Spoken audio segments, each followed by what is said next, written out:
Hello students, good evening to all. Our today's topic is cash flow statement, chapter number 7, class plus 2. Question number 12, cash flow from operating activities from the following profit and loss account.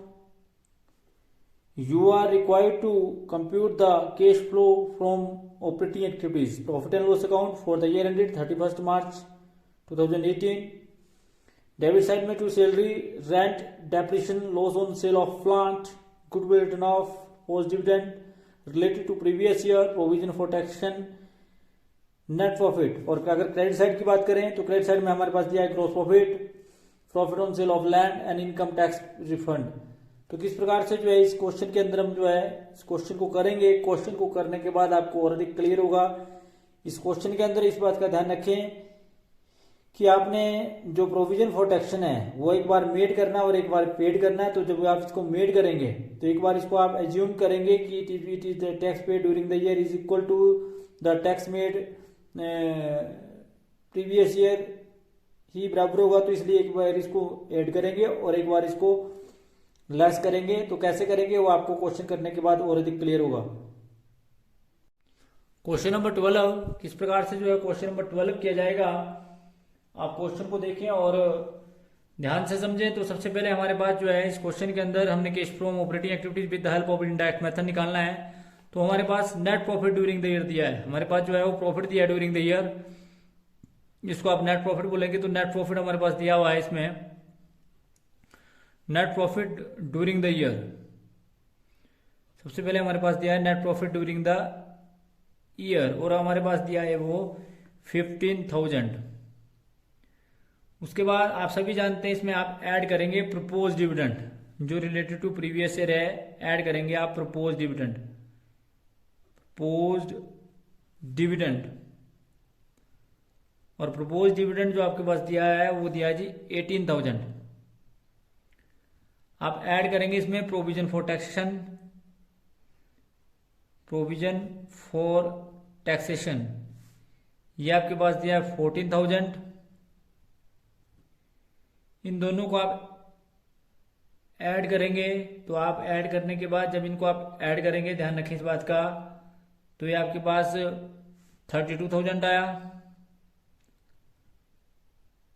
32,000 आप इसमें add करेंगे और ये आपके पास आया 0,007 यानी कि 47,000. तो 47,000 में से आप लेस करेंगे क्या जी, refund of tax, refund of tax जो हमारे पास 2,000 दिया हुआ है. 2,000 लेस करने के बाद जो हमारे पास बैलेंसिंग फिगर बचा हुआ आएगा 45,000.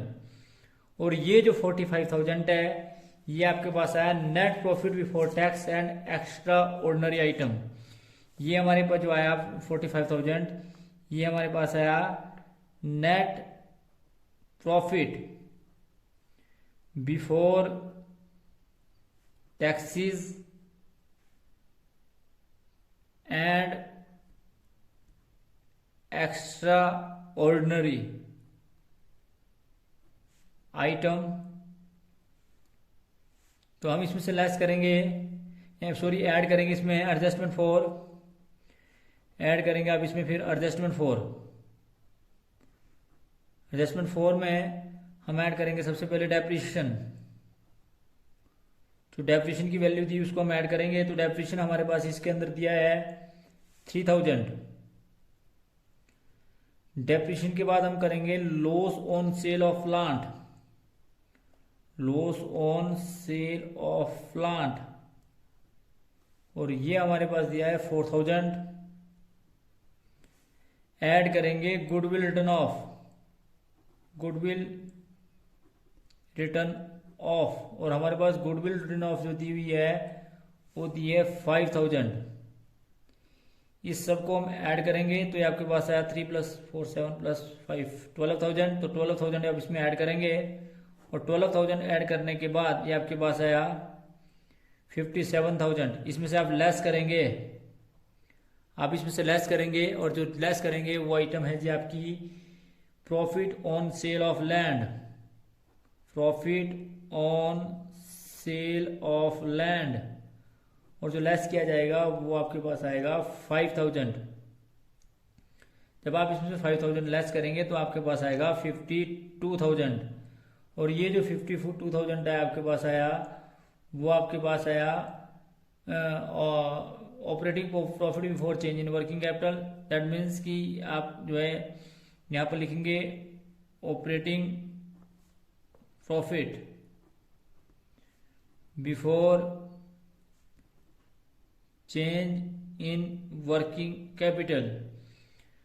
अब ना तो आपके पास इस क्वेश्चन के अंदर डिक्रीज इन करंट एसेट है, ना ही इंक्रीज इन करंट लायबिलिटी है, तो ऐड करना होता है आपने इसमें decrease in current asset and increase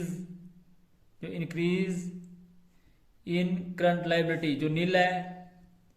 इसी प्रकार से लेस करेंगे आप इसमें से increase in current asset and decrease in current liability जो फिर नीला है, इसमें कोई चीज़ नहीं दी हुई है, तो इसका मतलब है कि आपके पास और कोई चीज़ है नहीं, तो लेस करना पड़ता है। उसके बाद जो आपके पास आता है ये कैश फ्रॉम ऑपरेटिंग एक्टिविटीज आता है, यानी कि जो हमारे पास आता है वो आता है cash generated from operating activities या कैश फ्रॉम ऑपरेटिंग एक्टिविटीज। और ये जो आपके पास आया 52,000 ही आया।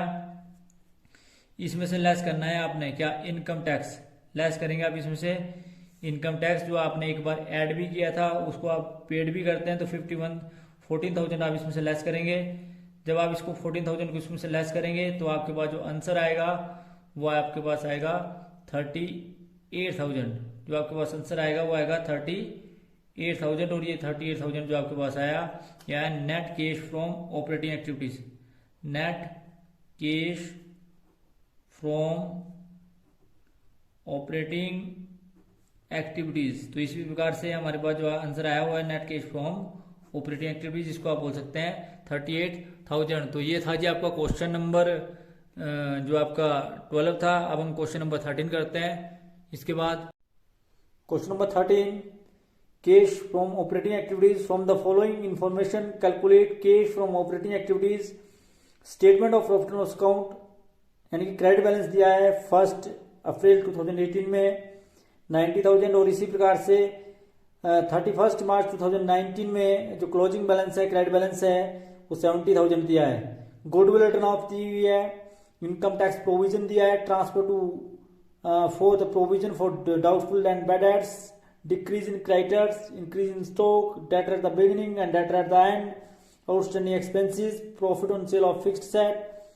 इट इज एज्यूम दैट, इसमें भी क्लियर है कि जो प्रोविजन फॉर टैक्सेशन है वो एक बार मेड करना और एक बार पेड करना, यानी कि एक बार एड करना और एक बार लेस करना। तो कैसे इस क्वेश्चन को किया जाएगा, क्वेश्चन को करने के बाद आपको और अधिक क्लियर होगा। तो क्वेश्चन नंबर 13 में हम करेंगे, जिसमें आपको और अधिक क्लियर होगा।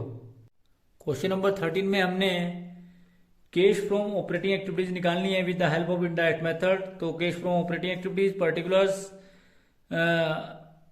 अमाउंट इन रुपीज और अमाउंट इन रुपीज। तो किस प्रकार से cash flow from operating activities निकाला जाएगा, तो सबसे पहले हमारे पास इसमें दिया हुआ net loss during the year, net loss during the year. ये नेट लॉस हमारे पास ड्यूरिंग द ईयर आया। जब हमने इसकी कैलकुलेशन करी तो हमारे पास आया net loss during the year, यानी कि हमने जो है वो 90 में से 70,000 में से 90,000 घटाया, क्योंकि तो हमारे पास जो आया वो आया माइनस का 20,000। तो ये आपका 20,000 जो है नेट लॉस आया। उसके बाद आप इसमें ऐड करेंगे provision for income tax, add करेंगे आप इसमें provision for income tax, provision for income tax. जो हमारे पास प्रोविजन फॉर इनकम टैक्स भी जो है वो 20,000 दिया हुआ है। तो हमारे पास जो net profit before tax and extra ordinary item आया, इसको आप बोल सकते हैं net profit before tax and extra ordinary item. जो आपके पास आया वो आया नील, ये आपके पास आया जी नील। उसके बाद हम इसमें ऐड करते हैं एडजस्टमेंट फॉर, ऐड करते हैं एडजस्टमेंट फॉर, और एडजस्टमेंट फॉर में हमारे पास दिया हुआ है सबसे पहले goodwill return of, goodwill return of, goodwill return of हमारे पास दिया हुआ है जी 20,000। साथ में हमारे पास दिया है provision for doubtful debt, provision for doubtful debts, ये हमारे पास दिए 6,000। तो ये 26,000 आप इसमें जमा कर देंगे तो आपके पास आया 26,000 ही। इसमें से लेस करेंगे आप इसमें लेस करेंगे gain on sale of fixed asset, gain on sale of fixed asset. तो gain on sale of fixed asset आपके पास आया 16,000। तो 16,000 जब आप इसमें से माइनस करेंगे, लेस करेंगे तो आपके पास बचेगा 10,000। ये जो 10,000 आपके पास आया, ये आया कैश फ्रॉम ऑपरेटिंग एक्टिविटीज, यानी कि operating profit before change in working capital. तो ऐड करेंगे आप इसमें डिक्रीज इन करंट असेट, इसमें ऐड करेंगे आप डिक्रीज इन करंट असेट। तो डिक्रीज इन करंट असेट में हमारे पास है डेटर्स, डेटर्स हमारे पास आए 36,000। इसी प्रकार से और कोई चीज हमारे पास है नहीं, यानी कि इंक्रीज इन करंट लायबिलिटी कोई है नहीं, तो हम जो है फिर हम करेंगे इसमें से लेस, इसको हम ऐड कर देंगे 36,000 को, क्योंकि हमारे पास ऐसा क्यों है, क्योंकि हमारे पास increase in current liability, increase in जो आपकी करंट लायबिलिटी है वो नील है। इसका मतलब है कि हम 36,000 जो है इसमें ऐड कर देंगे, और जब 36,000 ऐड करेंगे तो आपके पास है 46,000। फिर आप इसमें से लेस करेंगे increase in current asset, increase in current assets, और इंक्रीज इन करंट असेट में हमारे पास है स्टॉक। तो स्टॉक हमारे पास कितना इंक्रीज हुआ जी, वो हुआ जी हमारे पास 29,000, ये माइनस करेंगे बाद में। और उसके बाद हमारे पास जो है इंक्रीज इन करंट असेट में और कुछ नहीं है। फिर हमारे पास decrease in current liability, decrease in current liability. तो डिक्रीज इन करंट लायबिलिटीज में हमारे पास जो है वो है जी क्रेडिटर्स, और क्रेडिटर्स जो डिक्रीज हुए वो है जी 30,000। और साथ में हमारे पास जो डिक्रीज हुआ वो हुआ जी आउटस्टैंडिंग एक्सपेंसेस, जो आउटस्टैंडिंग एक्सपेंसेस हैं वो भी डिक्रीज हुए, और वो कितने डिक्रीज हुए जी, वो हुए जी 5,000। तो टोटल अमाउंट जो डिक्रीज हुआ वो हुआ जी 64,000 आपका डिक्रीज हुआ। जब आप 64,000 जो है ये माइनस का है और 46 प्लस का आया, तो ये आपके पास आया माइनस का 18,000, ये आपके पास आया cash generated from operating activities या कैश फ्रॉम ऑपरेटिंग एक्टिविटीज। ये जनरली इसको हम बोलते हैं cash generated from operating activities. उसके बाद हम इसमें से लेस करते हैं इनकम टैक्स पेड, जो एक बार आपने मेड भी किया था, इनकम टैक्स पेड, और ये आया आपका 20,000। इसमें से लेस करते हैं तो दोनों चीजें लेस हुई, तो आपके पास आया net cash used in operating activities, और वो आपके पास आया 38,000। तो इस प्रकार से ये था जी आपका क्वेश्चन नंबर 13 की। इस प्रकार से जो है वो आपने cash used in operating activities को कैलकुलेट किया, और ये आपके पास माइनस का 38,000 आया। इस बात का ध्यान रखिए, इसको आप मैंने माइनस में लिखना है क्योंकि ये माइनस में आया, यूज्ड हुआ। तो net cash used in operating activities जो आपके पास आया क्वेश्चन नंबर 13 के अंतर्गत, वो आपके पास आया माइनस का 38,000। 1000। तो इस प्रकार से ये था जी हमारा क्वेश्चन नंबर 13। तो thanks for watching the video. Please like, comment and subscribe my channel and press bell icon for next notification. Thank you.